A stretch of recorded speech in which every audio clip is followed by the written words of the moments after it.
નમસ્કાર દોસ્તો, T farmer ચેનલમાં તમારું સ્વાગત છે। દેશ, દુનિયા અને ગુજરાતના તાજા, મોટા અને સૌથી મહત્વપૂર્ણ સમાચાર જાણીએ તે પહેલા ચેનલમાં નવા હોય તો ચેનલને જરૂરથી સબસ્ક્રાઇબ કરી અને વિડીયોને લાઇક કરી દેજો। અમેરિકામાં નીકળશે ભવ્ય રથયાત્રા। 48 રાજ્યોમાંથી પસાર થઈને 851 મંદિરો સુધી પહોંચશે। લીકર પોલીસ કેસ, મુખ્યમંત્રી કેજરીવાલના રિમાન્ડ અંગે કોર્ટે નિર્ણય રાખ્યો અનામત। હોળી આવતા ગૃહિણીઓના બજેટમાં વધુ એક માર। સિંગ તેલ અને કપાસિયા તેલમાં 110 થી 140 રૂપિયાનો પ્રતિ ડબ્બે વધારો નોંધાયો। ચીની સામાનનો બહિષ્કાર, દેશમાં હોળીના તહેવાર પર 50,000 કરોડ રૂપિયાથી વધારે થયો વેપાર। દિલ્હીના સીએમ અરવિંદ કેજરીવાલની ધરપકડ કરતા આપનો ઉગ્ર વિરોધ। સરકારી વિભાગોના બિલોને તિજોરીઓમાં ઓનલાઈન મંજૂરી આપવામાં આવશે। નવી સિસ્ટમ 1 જુલાઈથી લાગુ કરવામાં આવશે। તાઇવાન પર કબજો કરવા તૈયાર થઈ રહી છે ચાઇનીઝ સેના, અમેરિકન નેવીના ટોચના અધિકારીઓએ કર્યો ખુલાસો। વડોદરામાં રંજન ભટ્ટના વિરુદ્ધ પોસ્ટર બાદ હવે સોશિયલ મીડિયામાં રંજન ભટ્ટના સમર્થનમાં પોસ્ટિંગથી ગરમાયું। યુએઈએ ભારતને આપ્યો ઝટકો, 87 દેશના નાગરિકોને વગર વિઝાએ આપશે એન્ટ્રી, પરંતુ ઇન્ડિયાનું નામ નહીં। દુબઈથી ચાઇનીઝ કંપની દ્વારા ઓનલાઈન જુગાર રમાડી ભારતીય લોકોને છેતરવાના ઇન્ટરનેશનલ કાવતરાનો પર્દાફાશ। ગુજરાત સહિત 4 રાજ્યના જિલ્લા મેજિસ્ટ્રેટ અને પોલીસ અધિકારીની બદલીના આદેશ। બનાસકાંઠાના હિંમતનગરની કોટા માર્કેટમાં આજથી તમાકુની ખરીદી શરૂ કરવામાં આવી છે, જે પ્રથમ દિવસે જ હરાજીમાં ₹2,400 સુધીનો ભાવ બોલાતા ખેડૂતો થયા ખુશ। સિટીની 5 સ્ટાર શાળાઓને ટક્કર મારતી સુરતના આદિવાસી ગામની સ્કૂલમાં વિદ્યાર્થીઓ બોલે છે 7 ભાષા। કોંગ્રેસની આવી દુર્દશા કરવામાં આવી, પોસ્ટર છાપવાના પૈસા પણ નથી, કહ્યું મોદી સરકારે લોકશાહીની કરી હત્યા। મુંબઈ, દિલ્હીની જેમ અમદાવાદમાં પણ કડક કાયદા, 30 થી વધુ કેસ માટે ઈ મેમો આપવામાં આવશે। એલઆઈસી કર્મચારીએ ગેરકાયદેસર કરી 2.44 કરોડની કમાણી, કાર્યવાહી બાદ નોકરી ગઈ અને શેર બજારમાંથી પણ કર્યો બેન। અમેરિકા આતંકવાદી પન્નું મામલે ગંભીર તપાસ ઝડપી બનાવવા ભારતને કરી અપીલ। દુબઈ ખાતે ચાઇનીઝ કંપનીને ગેરકાયદેસર ભારતીય પ્રિએક્ટિવ સિમ કાર્ડ મોકલવાના રેકેટનો પર્દાફાશ થયો। 2 ઈસમોને 192 સિમ કાર્ડ સાથે ઝડપી લેવામાં આવ્યા। અંકલેશ્વર જીઆઈડીસીમાં એમડી ડ્રગ્સ બનાવનારા મેટ્રિક ફાઇન કેમ્પના માલિકને કોર્ટે 2 લાખના દંડ સાથે ફટકારી 20 વર્ષની સજા। લોકસભાની ચૂંટણીને લીધે સુરતમાં કાપડ ઉદ્યોગમાં તેજી, રાજકીય પાર્ટીઓ દ્વારા કરોડોના ઓર્ડર મળ્યા। ઇજનેરી કોલેજમાં વર્કિંગ પ્રોફેશનના કોર્સ માટે સિલેબસ કેલેન્ડર જાહેર ન થતા મુશ્કેલી। આતંકવાદીઓને ખતમ કરવા પાકિસ્તાને ભારત પાસે માંગી મદદ, પીએમ શાહબાજ શરીફે આપ્યું મોટું નિવેદન। All India council four technical education AICTE સંશોધન માટે શિક્ષકો અને વિદ્યાર્થીઓને 2 લાખ રૂપિયા સુધીની નાણાકીય સહાય આપવામાં આવશે। ચીનની હોસ્પિટલમાં જન્મ અને પ્રસૂતિ વિભાગ થઈ રહ્યા છે બંધ, સૌ પ્રથમ વખત વસ્તીમાં આટલો મોટો ઘટાડો નોંધાયો। ભાજપના એમએલએ કેતન ઇનામદારનું પ્રેશર પોલિટિક્સ, રાજીનામું આપ્યા બાદ પાછું ખેંચી લીધું। એઇડ્સ પેદા કરનાર વાયરસને જ નાબૂદ કરી નાખ્યો, સંશોધકોએ કર્યો મોટો ખુલાસો। સારા સમાચારથી દેશ વિદેશમાં થઈ ખુશી। ખેડૂતોને સીધો ફાયદો પહોંચાડવા માટે ઈ સમૃદ્ધિ થકી કઠોળની ખરીદી કરશે સરકાર।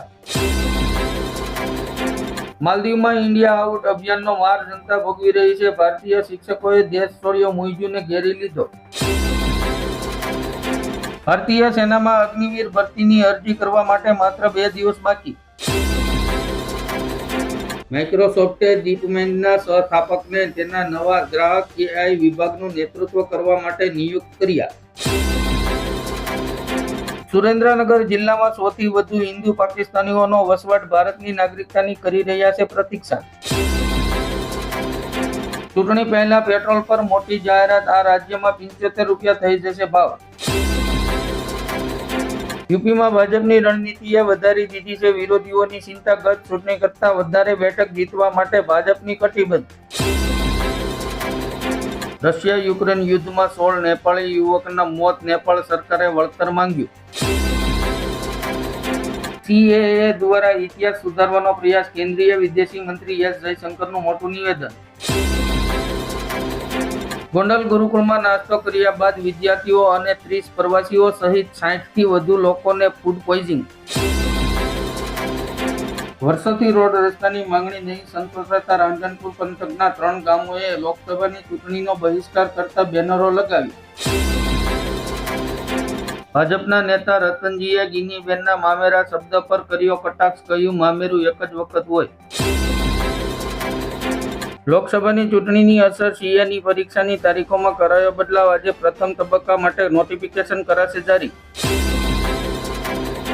તેલંગાણાના ગવર્નરે તમિલિસાઈએ સુંદરરાજને આપ્યું રાજીનામું. લડી શકે છે લોકસભાની ચૂંટણી. ગીર ગઢડાના ધોકડવા ગામે ગૌચરણની જમીન પરનું દબાણ દૂર કરવા પોલીસ બંદોબસ્તની માંગ. ખાલિસ્તાની ટિપ્પણી પર વિવાદ. શીખ સમુદાયના લોકો બેઠા હડતાલ પર. રાજ્યપાલને લખ્યો પત્ર. ઓનલાઈન તીનપતિ ગેમ રમતા લોકોને પ્રધાન પ્રફુલ પાનસેરિયાની ચેતવણી. રોડપતિ બનવાનો માર્ગ ગણાવ્યો. ચૂંટણી પહેલા રાહુલ ગાંધીને ઝટકો. કેન્દ્રીય ગૃહમંત્રી પર આપેલા 6 વર્ષ જૂના નિવેદનના મામલાનો કેસ ખુલ્યો. લગાવવા પડશે કોર્ટના ચક્કર. પાટીદારની દીકરીઓ વિધર્મીઓ સાથે સંબંધ બાંધે છે. કાદલ હિન્દુસ્તાનીના નિવેદનથી પાટીદારોમાં રોષ. મની લોન્ડરિંગ કેસમાં સત્યેન્દ્ર જૈનને સુપ્રીમ કોર્ટે આપ્યો ઝટકો. તમામ અરજી ફગાવતા સરેન્ડર થવાનો આદેશ.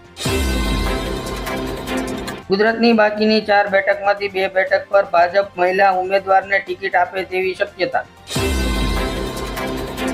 મહારાષ્ટ્રમાં ઇન્ડિયા ગઠબંધન વચ્ચે સીટ ડીલ નક્કી. સંજય રાવતનું મોટું નિવેદન. 2 પાર્ટીઓને તોડીને સત્તામાં આવ્યા. મહારાષ્ટ્રના ડેપ્યુટી સીએમ દેવેન્દ્ર ફડણવીસનું મોટું નિવેદન. એતરાજ વસાવાથી કોઈ ફેર પડવાનો નથી. સાંસદ મનસુખ વસાવાના આકરા પ્રહાર. પીએમનું એડવાન્સ પ્લાનિંગ. કેબિનેટ મંત્રીઓને નવી સરકાર માટે પ્રથમ 100 દિવસ અને આગામી 5 વર્ષ માટે રોડમેપ તૈયાર કરવાનું કહ્યું. આરબીઆઈનો પ્રતિબંધ લાગુ થવાની સાથે જ પેટીએમ સેવાઓ બંધ. હવે પેટીએમ વોલેટ કે પેટીએમ ફાસ્ટેગમાં પૈસા જમા કરાવી શકશો નહીં. રાજકોટ શહેર જિલ્લામાં કડક આચારસંહિતા અમલવારી માટે વિવિધ સ્કોડની 80 ટીમો કાર્યરત. આંધ્રપ્રદેશમાં પીએમ મોદીએ પવન કલ્યાણનું ભાષણ અટકાવ્યું. ટાવર પર ચડેલા લોકોને નીચે ઉતરવા કરી અપીલ. ભારતે ચીનને બતાવી ઓકાત. દર કલાકે યુએસમાં 4.43 કરોડના સ્માર્ટફોનનો કર્યો નિકાસ. ડીમેટ ખાતા ખોલાવવામાં ગુજરાત દેશમાં 3જા નંબરે. દરરોજ 1 લાખથી વધુ ડીમેટ એકાઉન્ટ ખુલી રહ્યા છે. UP number 1. દસ્તાવેજના નિયમમાં મોટો ફેરફાર. ગોટાળા બંધ. 1 એપ્રિલથી ગુજરાતમાં લાગુ થશે કડક નિયમ. પીએમ મોદીએ કહ્યું, હજુ તો તમે 2029માં અટક્યા છો. હું તો 2047ની તૈયારી કરી રહ્યો છું. રશિયામાં યથાવત રહેશે વ્લાદિમીર પુતિનની સરકાર. 88% મતથી જીતી રાષ્ટ્રપતિએ ચૂંટણી. લંડનમાં બીજેપીના સમર્થનમાં કાર રેલીનું આયોજન. બ્રિટિશ સાંસદે કહ્યું, ભારત પ્રથમ અર્થતંત્ર બનવાના માર્ગ પર. ગુજરાત યુનિવર્સિટીમાં વિદેશી વિદ્યાર્થીઓના હુમલા પર ઓવેસી ગુસ્સે થયા. કહ્યું, કેટલી શરમજનક વાત છે. હોળીના અવસર પર પ્રધાનમંત્રી ઉજ્જવલા યોજના હેઠળ 9 કરોડથી વધુ લોકોને મળશે મફત ગેસ સિલિન્ડર. એલોન મસ્કની સ્ટારશિપે 24,000 કિલોમીટરની પ્રતિ કલાકની ઝડપે ઉડાન ભરી પૃથ્વીની અદ્ભુત તસવીરો લીધી. પાકિસ્તાનની કફોડી હાલત જોઈને સાઉદી ક્રાઉન પ્રિન્સે વધારી આર્થિક મદદ. ઈરાનનું ચાબહાર બંદર ભારતનું થયું. પાકિસ્તાનને હવે લાગશે મરસા. સીએએ પર ટિપ્પણી કરવા બદલ વિદેશી મંત્રી એસ જયશંકરે અમેરિકાને આપ્યો જડબાતોડ જવાબ. ચૂંટણી પંચ સરકારની સૂચના પર કામ કરશે. કપિલ સિબ્બલે ફરીથી ચૂંટણી બોન્ડ પર નિશાન સાધ્યું.